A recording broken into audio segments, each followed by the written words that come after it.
Welcome to the Reality Revolution. I am your host, Brian Scott. Today, we're going to read a little bit of Quo. Quo is a channeled entity that sort of comprises a variety of channeled entities through the confederation of planets. Check out my previous episodes. They deal with the law of one, questions about ascension and the new earth. We've had so many wonderful episodes and so many realizations from these channelings. Today, we're going to talk a little bit about reincarnation and ascension from a variety of different channelings. Quo talks about reincarnation. I wanted to get a little more information about that in general. The first question is asked in a session in 1988. Concerns reincarnation and the means by which the process of reincarnation enhances our overall growth as entities.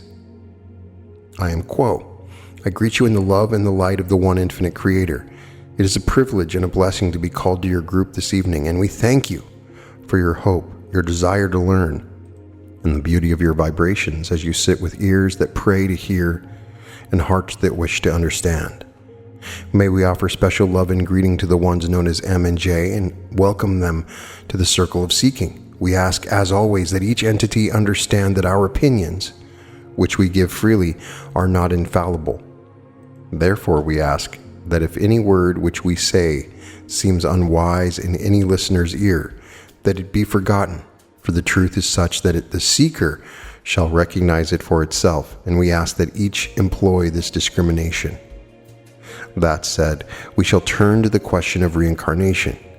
We must begin with background information, for reincarnation takes place against the great stage of creation, and it is an integral part of a vast process which is at the heart most simple. We know that in your holy works that you hear the words "in the beginning," and yet we say to you that to the best of our understanding the Creator exists infinitely, and that it is only this particular creation that has a beginning and shall have an end. It is our understanding that there shall be and there have been many creations, and that who each of you is the Creator. Now we shall certainly have to do some talking to explain such a bold statement. Perhaps we could describe our concept of the Creator to you as a vast infinity which is also intelligent. The completeness of infinity is such that it cannot be held in the mind, cannot be understood by that portion of the spirit which is within incarnation. It is beyond understanding. Yet it is our opinion that the Creator chose to create a universe, a vast, infinitely vast universe, which would sustain the physical vehicles of entities which were as a holograph of the Creator, so that all that was in the Creator was in the conscious entity, and all conscious entities were the Creator.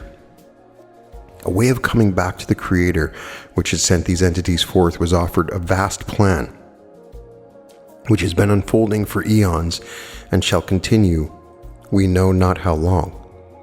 Each of what you call your planetary systems dwelt first in the consciousness that is the Creator, lived in a state of love, which is another name for the Creator, and in the fullness of time, planets were formed, and that process you call evolution took place. The first lessons were very simple. There was the lesson of existence itself, lessons that your rocks and your sea and your fire and your air still learn. Then came lessons of growth and a turning towards the light, and many plants flourished and animals began that slow process of learning. And eventually within each portion of consciousness there came to be a turning, not only towards the light, but towards the love that lies behind light. And thus an entity became ready in physical vehicle in nature to receive infinity. This is who you are. You dwell in a physical vehicle as any of your animals, and within you, through your many experiences before becoming what you would call human, and what this entity calls third density, you have made yourself ready to be self-aware. Many, many lifetimes ago, you began this portion of a walk which seekers, having once begun, do not ever leave. You have begun the self-conscious awareness and seeking towards what? What has the Creator intended for those who are self-aware and contain infinity to pursue? Now we shall move to a slightly different aspect of the same question. You have lived for many, many lifetimes already in this environment or density of experience, and by now you have observed over and over and over that much of the experience that you gather seems to be about love. Love expressed in selfish ways, and love expressed in service to others and to the Creator. The overall plan which the Creator made available and which lasts not only through this density, but through many densities, indeed those higher than we are. This process has to do with attempting to grasp the nature of the Creator. It is our opinion that the nature of this Creator is the nature of one singular thought, and that thought is the thought of love. Now, the densities of experience and learning above your own are a process of refining that which you, within the density you now enjoy, have decided upon. This, your earth world, is an exciting and difficult illusion designed to create for you opportunities to make a simple choice. The choice to serve the Creator by serving others, or to serve the Creator by serving yourself. Since the Creator's nature is that one great original thought of love, service begins and ends in love. Since you're of the very nature and stuff of the Creator, you yourselves in your essence are perfect love. It is a matter of finding and recognizing that true nature, and then of choosing to express and manifest that nature by loving and serving those about you. To love and serve those to whom you are most close is very difficult. The environment of your illusion was intended to make such expression difficult. Thus, although you have had many experiences and have made many choices, some wise and perhaps some foolish, these things have been veiled from your memory. You come into this illusion through a veil of forgetting. The forgetting of past relationships, past biases, past opinions, and experiences is intentional. Forever new are the opportunities to make and remake the choice to serve and manifest the love of the one infinite Creator. Thus, as you gaze back upon your many other lives, what is quintessential and most profoundly so in your understanding of these past experiences is kept within your feelings, within your deep mind, and within your heart. They express themselves to you in promptings of emotion, in feelings of recognition, in the awareness of past experience, and in frequent suppositions that perhaps a difficulty which cannot be explained by present circumstances may have been part of the outworking of energies which were not brought into balance in a previous life experience. Thus, we talk to you about reincarnation. We wish not to downplay the experiences of the past, but to reassure each entity that when past experiences become a necessity, they will float into the conscious mind through dreams, or most especially through meditation. In general, we may say that it is not helpful in a deep way to know past life experiences, but rather it is helpful in terms of your desire to accelerate your process of spiritual evolution, to be more and more sensitive to the promptings of your intuition, your feelings, and your heart, thus becoming more and more sensitive to those energies that are passing between you and those about you. Thus, if you find yourself at odds with a coworker, a friend, a companion, or a loved one, it is well to move into meditation, asking and releasing the question of where the balance of love and service have gone away in this particular instance. And more than that, how you may bring love back into manifestation within the circumstance, how balance may be restored, how love may thrive. What we are saying to you is perhaps too much in too short a time. Yet this instrument reminds us that we wish not to be overlong in our message, but know that the greatest advantage that you may have within your experience is the advantage of daily meditation. It need not be for a great period of time. It may be perhaps, as this instrument would say, a half hour or less. It may be the striking of a clock that may cause you to stop and find the silence within. Any attempt whatsoever at clearing the mind and asking for deeper understandings to come into one's ken are to be encouraged. And most of all to be encouraged is the dailiness of this activity. You will find that meditation itself begins a process of change, and it is well that those who are mated together begin and continue the process together, for that which you seek, you shall find. This is indeed a spiritual truth. We are speaking to those who have already made the choice to serve others as a means of learning to know the Creator, as a means of experiencing relationship with the Creator. Therefore, we may freely and joyfully urge each to know the self as one who may be a channel of light, a channel of love, not by your own earthly energies, for they fail, but by becoming, through meditation, aware of that which comes through one from the infinite creation, that which is infinite love. Thus, more and more, you may become a light to those about you. Not so much by what you do as by the smile in your eye, the peace of your expression, the gentleness of the reply to a hard rebuke, the kindness to a stranger. And each time that you attempt to serve, you run the risk of failure. And when you feel that you have failed, it is a temptation to think poorly of oneself. We ask you never to feel such sad feelings, but simply pick oneself up and continue. For you are a harmonious part of an infinite plan, whereby the Creator in its infinity learns more and more about itself. For each of us who are companions upon the path back to the source, in our relationships with each other, express the Creator's thoughts to the Creator. For each of you is a spark, an infinite part of an infinite Father. Many of those who meet within your incarnational experience shall be familiar to you one way or another. See each as the Creator. Serve each in love, for loving each other is the greatest service that consciousness is capable of. Eventually, as the process of refinement goes on, you may learn, as we believe we have learned, that all consciousness is one, and that we are all one great being, a portion infinitely precious of the creation itself. Your third density experience upon this planet grows short. Soon there shall be new lessons, a new illusion, and an exciting new beginning. Yet the nature of that experience is shaped by your decision to serve the cause of love during these final life experiences. May you see and bless the many, many lives you have learned in your deep felt biases and opinions, in your love of the good, the beautiful, and the true, and your distaste for that which is dark and negative. May you believe in your strength as those who have been choosing and learning for many thousands of your years, and may you always have the light touch in your studies, laughing together in times of joy, and finding the light side in times of sadness, that your life may become more and more balancing of all those energies with all those with whom you are in a relationship. You've heard the word karma. The end of karma is forgiveness. If you find a certain entity particularly difficult, seek the seeds of forgiveness in the infinite love which lies within you. For as you forgive the other entity and yourself, so you have balanced in love that which blocked energy and stopped the process of spiritual growth.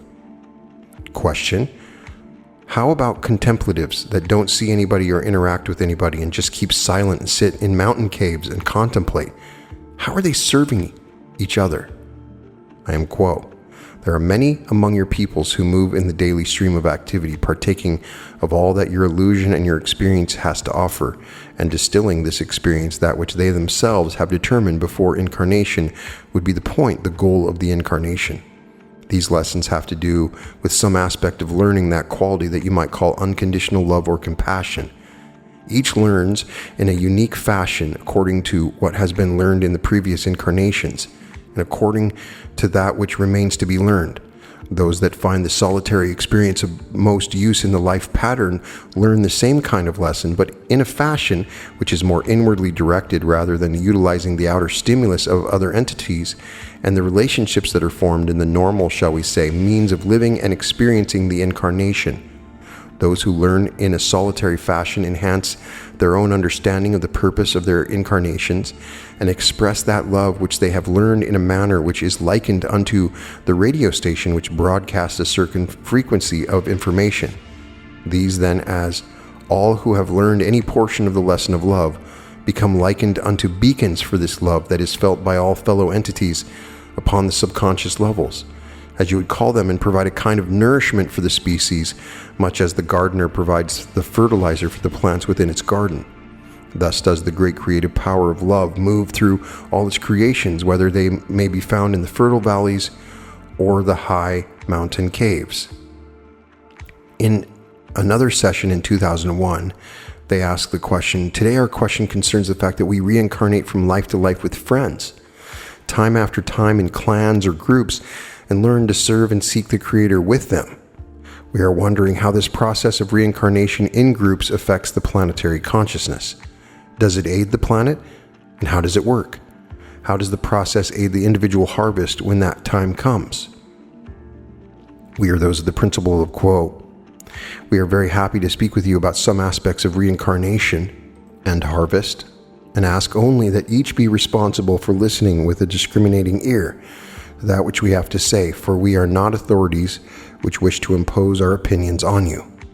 Rather, we are happy to share our thoughts in the hopes that some of them might be of use. Please keep those thoughts that resonate to your inner sense of truth and discard the rest with a second thought. It is in the light of time that reincarnation unfolds its patterns. It is more accurate, metaphysically speaking, to look at the systems of reincarnation involving the repeated joining of relationship with certain other entities as a part of a circle of being, in which each incarnation is a spoke from the center, and in which all experiences harvested by the entity in each incarnation are fed back into the central pool of self, than to describe reincarnation as a series of successive lifetimes.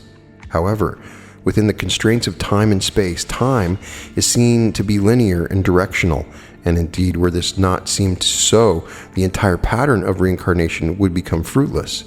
It is essential in terms of third density experience that those moving through incarnation be unable to see the great circle of lifetimes and the nuances of each issue with which the relationships that seem to be karmic bring forth and create the opportunities for the work in consciousness.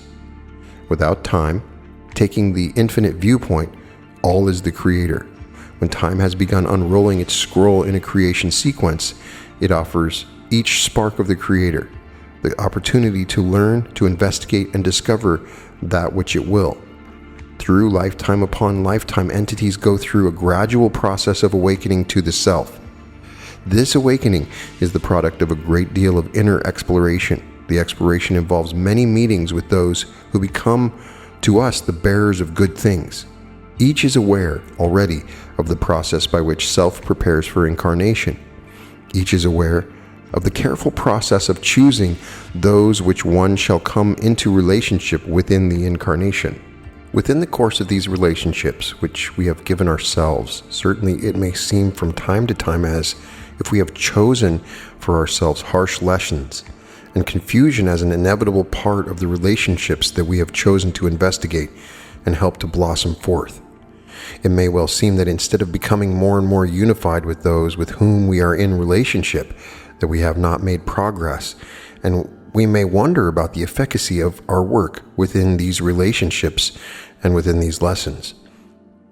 And yet we say to you that it is well to trust the rhythms of relationship and to allow them to be of the shape and the texture they will be, rather than attempt to remold them according to a desired outcome or a preferred status.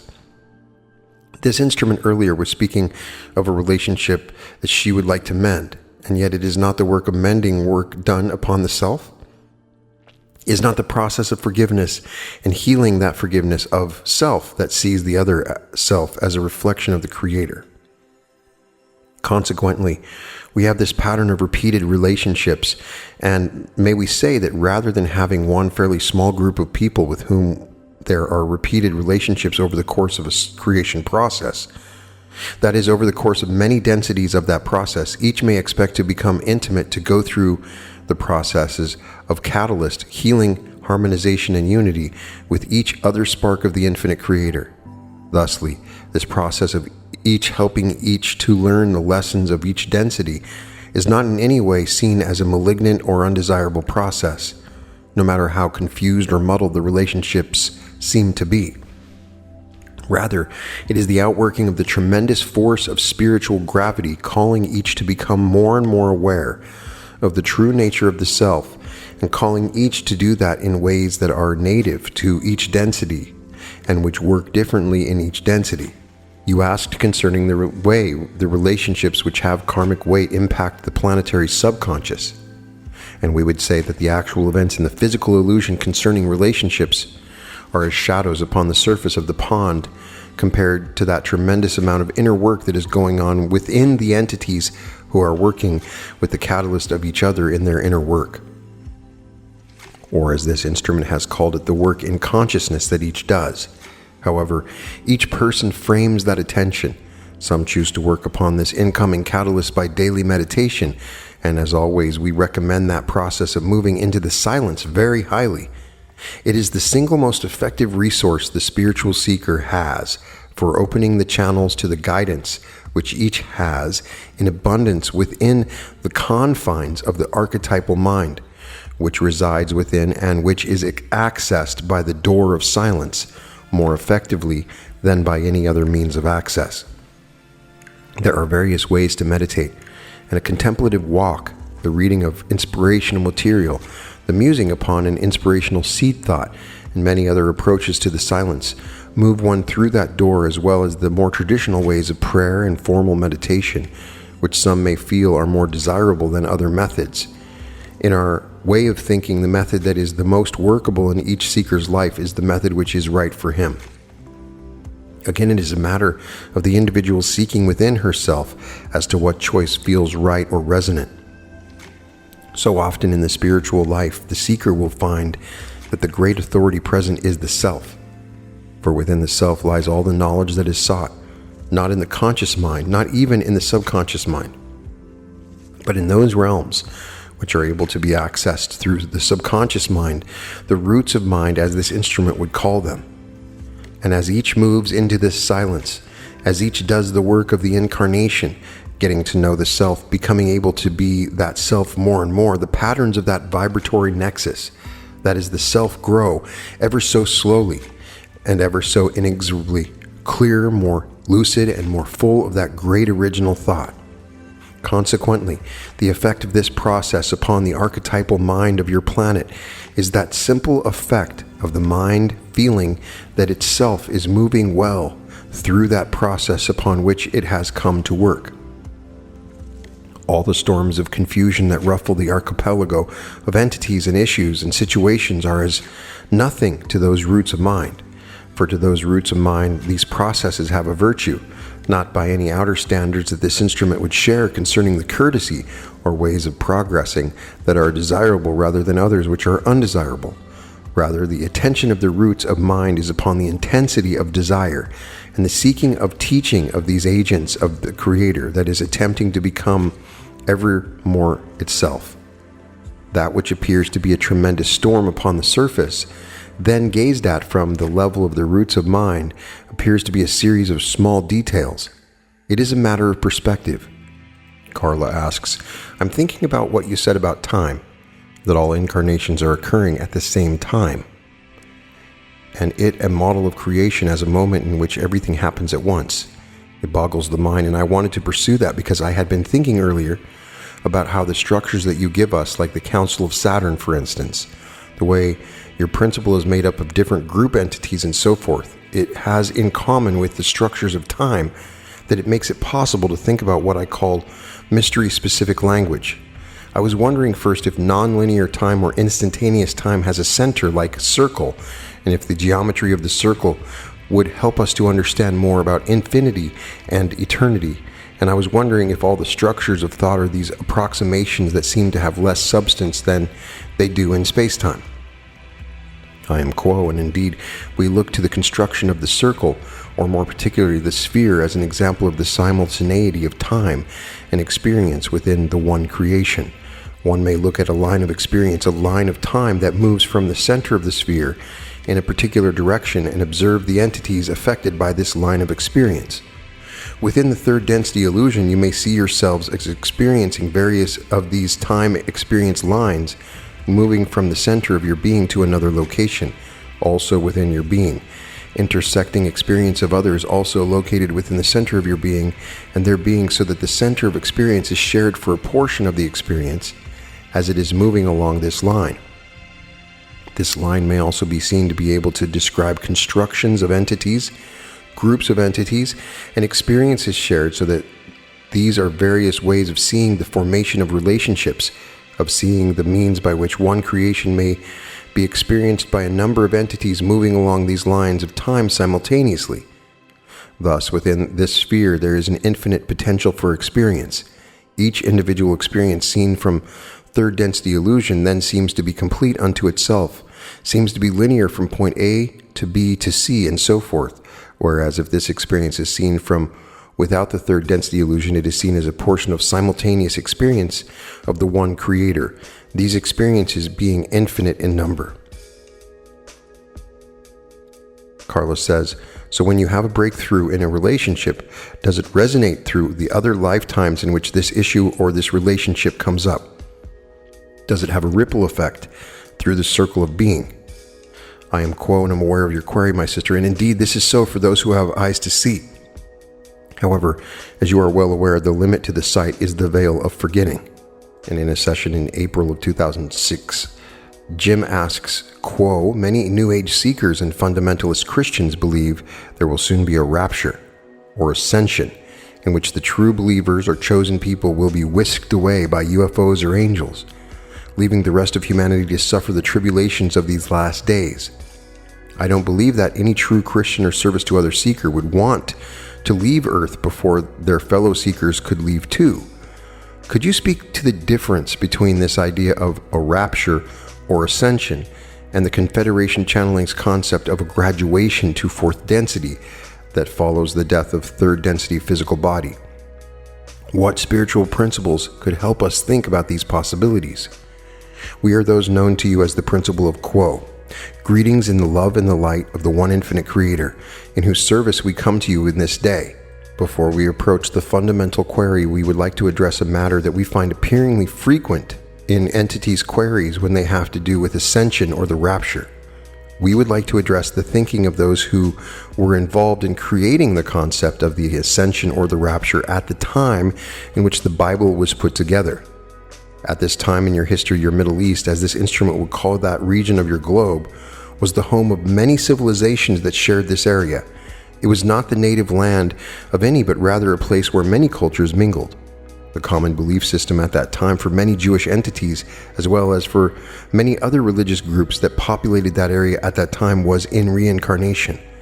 The difficulty with a belief in reincarnation, if you're looking at that belief from the standpoint of one who wishes to get the attention of a populace, is that if an entity believes absolutely that he is a part of a soul stream that will incarnate many times, then that entity is not particularly concerned with whether or not he is virtuous in this life, because he assumes that he shall have another chance to make things right in the next incarnation.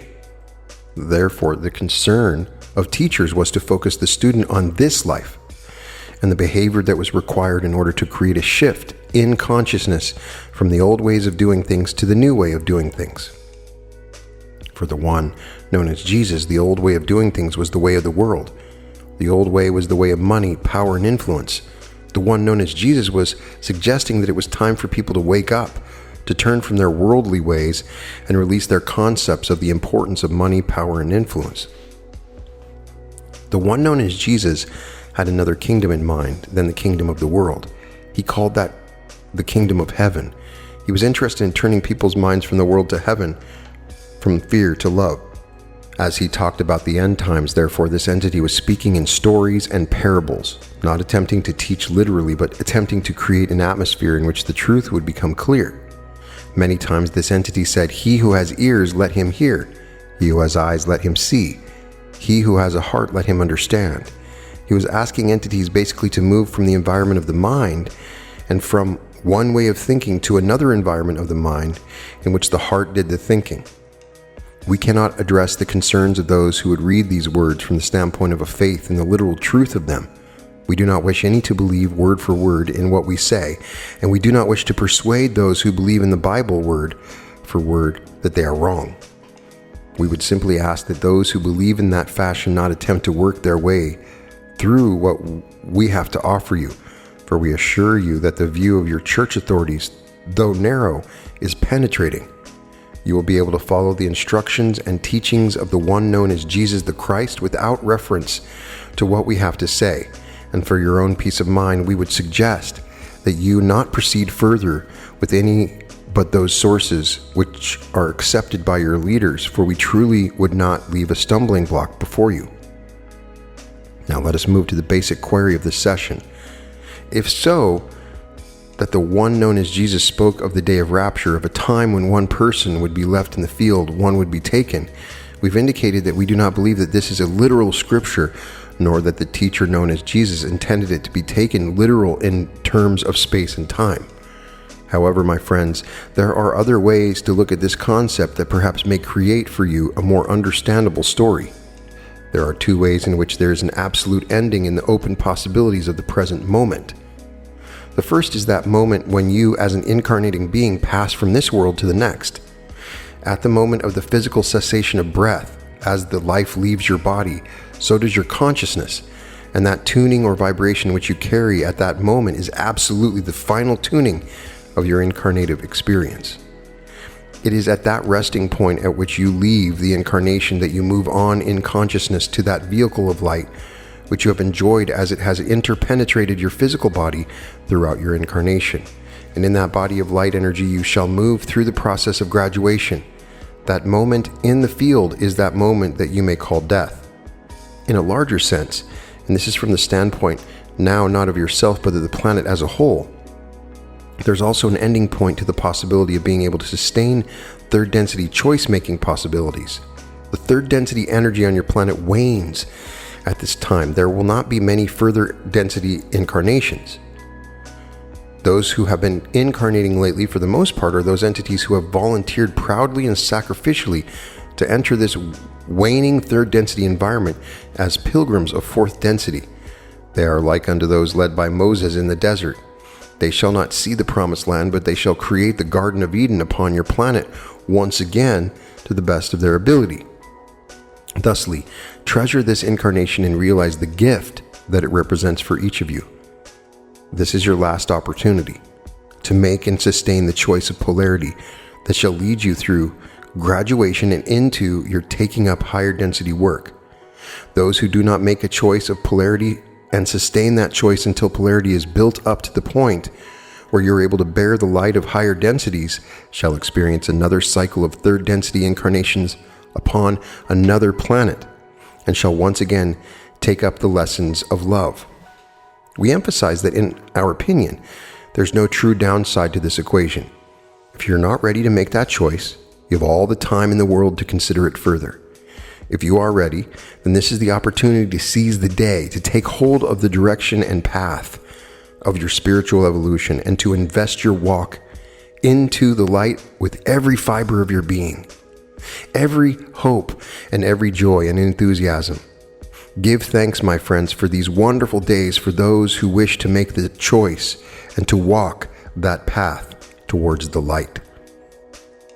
In terms of what physically is going to happen upon your planet, we are not able to tell you precisely how the possibility-probability vortices will work themselves out. Your people are waking up at a phenomenal rate. It seems to be spreading exponentially, not only in the area of the world of which this instrument is aware, the United States and North America, but in every continent, in every culture, and in all peoples, no matter what their circumstances.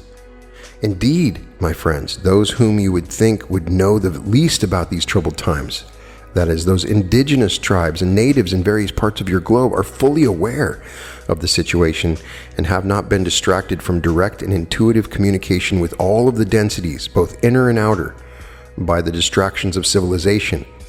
It is actually the civilized nations, so-called, that are the furthest from a direct apprehension of the situation as it exists at this time.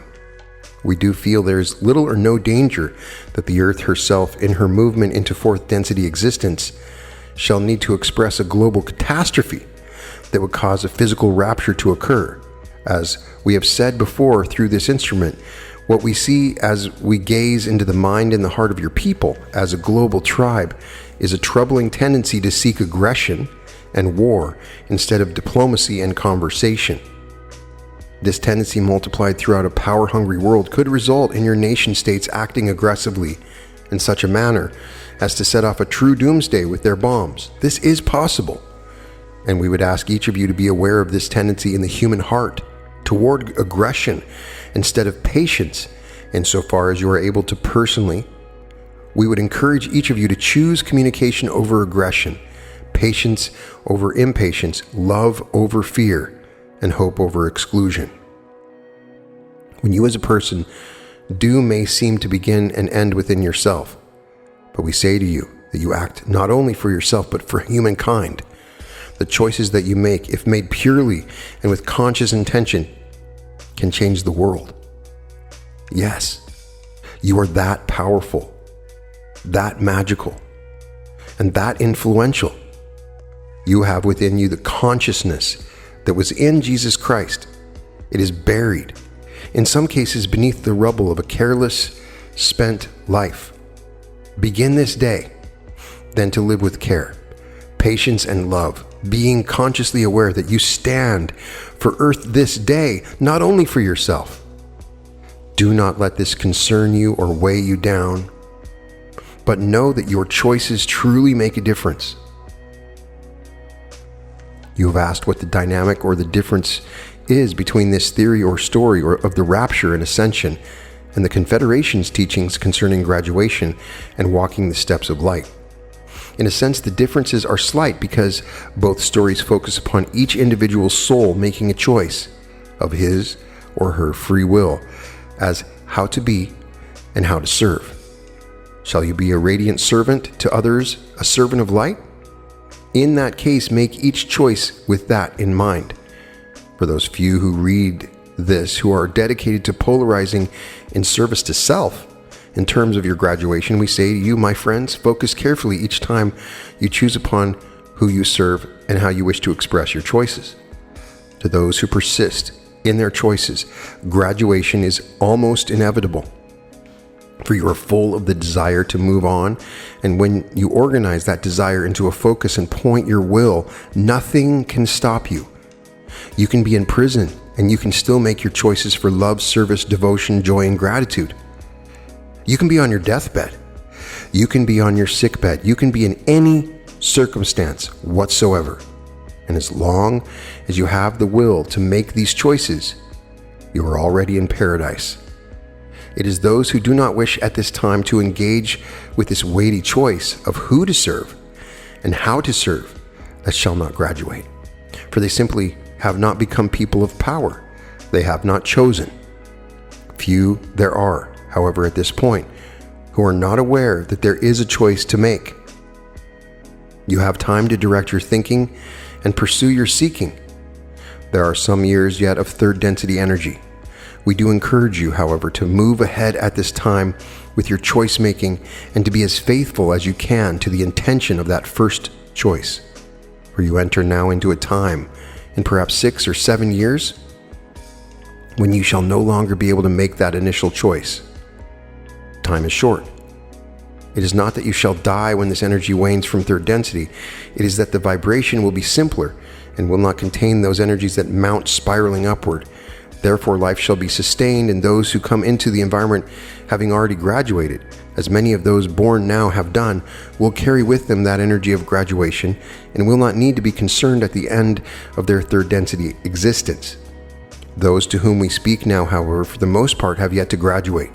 Therefore, we speak to you, not with a sense of urgency, but with a desire to share the information that will help you make skillful choices in your present and in your near future. In terms of the way we see what shall occur in your next few years, we do see the difficulties and inconveniences which are involved with the earth moving through the changes that it must make in order to achieve a stable balance within fourth density. This is calling for third density earth to realign itself. That realignment is well advanced. The work of this group and many others like it, as well as many individuals working alone in terms of physicality, have created a grace period. Since 1998 in your counting, we have been living on grace alone.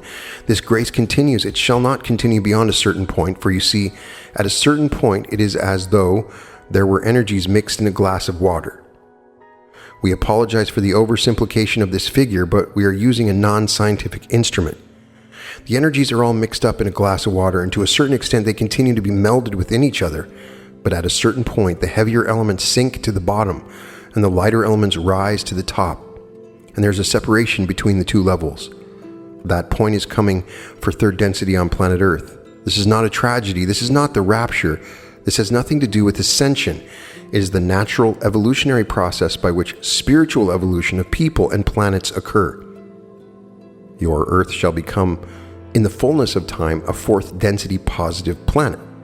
However, there's a golden period that is coming for your people. It is a time when those entities who have graduated third density and who are very concerned with karmic patterns of their past are going to be able to create a time of restitution on planet Earth. It will be a difficult time. It will be a challenging time, for the technology that you have currently created will not be adequate to the needs of the future. You'll be creating new ways to do things, but the energy that is among you will clear tremendously from that which you are experiencing at this time. Those entities among you at this time that are attempting to graduate service to self will have moved on. Those entities who remain upon the planet shall be those positively oriented entities whose concerns involve restitution to this planet. There's another group of entities who shall be upon your planet for some time into the future if they so choose. These are entities who are not able to graduate into fourth density or higher densities. If they're wanderers, but who yet feel that karmic pull and wish to make restitution, those include many of you who are alive at this time, and you will find that many entities will be attempting more and more to refocus upon the needs of the planet and its resources. They will be wishing to clean its water, its air, and its soil. Those entities are hoping not to graduate, but rather to go to a kind of summer school, if you will, where they can free themselves of the habit of carelessness, or it is a careless thing to misuse the environment. It is also a careless thing to misuse people, relationships, societal entities, and groups. So this is a time of great excitement and hope upon your planet. Many are attempting to graduate, and many who do not feel they can graduate at this time are attempting to make restitution so they are free of the karma of having destroyed or hurt the planetary beings upon which they lived in the past. This is how we see your present moment, not as one in which there will be a sudden change, but one in which the changes are continuous and metaphysical in nature rather than physical. We greet all of you, and we thank all of you for taking the time out of your very, very busy lives to seek the truth in this circle of seeking. This instrument's energy wanes, so we would at this time leave this instrument and this group in the love and the light of the one infinite Creator. It has been our privilege and our pleasure to be with you, and we thank you for calling us once again. We are those of Quo, and we leave you in the love and the light of the one infinite Creator. Adonai, Adonai. And that is Quo on reincarnation and ascendance, a discussion of the rapture at the end. It's always amazing how it feels like Quo is speaking to me on a deeper level when I'm reading it. There's the surface level and the deeper level. I have memories, thoughts, and images that come to me I could never paint or explain to anyone when he talks about certain things regarding reincarnation or the densities. Every time I read Quo, I'm always very concerned that I haven't done enough to graduate. I'm worried that I haven't done enough, that I look back on my life and the mistakes I've made, and I have a lot of restitution to do. And so sometimes when I read these things, it makes me think. We've discussed before this idea that has time run out? Was 2012 the deadline? And it appears that it's not, that we're still going through a period. There are third density energies on this planet, obviously. And so it's very interesting to discuss. Reincarnation is a very interesting subject. I recently discussed this on my channel. I don't know if it's been released yet on the channel by the time that you're hearing this, but Joseph Murphy's concept of reincarnation is that we're accessing the universal mind and that we're all just one person. There is no reincarnation. Every one of us is a reincarnation of the same soul. I do believe that we are individualized, that it's not super important for us to remember all of this. In fact, it would be very difficult for us to survive with the memory of all of our reincarnations. And at some time in the past, we realized it's nice to have a reset, to start over, because we get so caught up in our past. And over time, it just drags us down. That fresh restart is important, but the knowledge that we gain remains in our subconscious mind. I also am fascinated by the concept of simultaneous time, that all of our incarnations are happening at the same time. We're having dreams, and sometimes those dreams are telling us what's happening right now. So it's a really wonderful thing to fathom.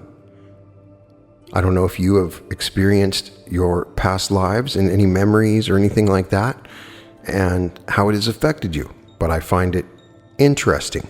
And I do believe that we reincarnate in soul groups, that we have sort of the same people that we keep coming back to resolve karmas, just relationships that we have. It's part of this process. There's always the mystery in these quo channelings of what really is going to happen when we move into fourth density. I want you to tell me what you think that means. When we move into fourth density, positive, what is the planet like? I'm going to be writing a book soon on the new Earth, and I want to get your perspective. I'll definitely be looking at the comments. I'm fascinated by what Quo is talking about. I will continue to research Quo and look into what the revelations are, but in any case, thank you for listening. I am incredibly blessed and honored that you share these teachings with me. It gives me a great avenue to share these teachings, and I'm so gloriously grateful to you for it. In any case, all episodes of The Reality Revolution can be found at therealityrevolution.com. And welcome to The Reality Revolution.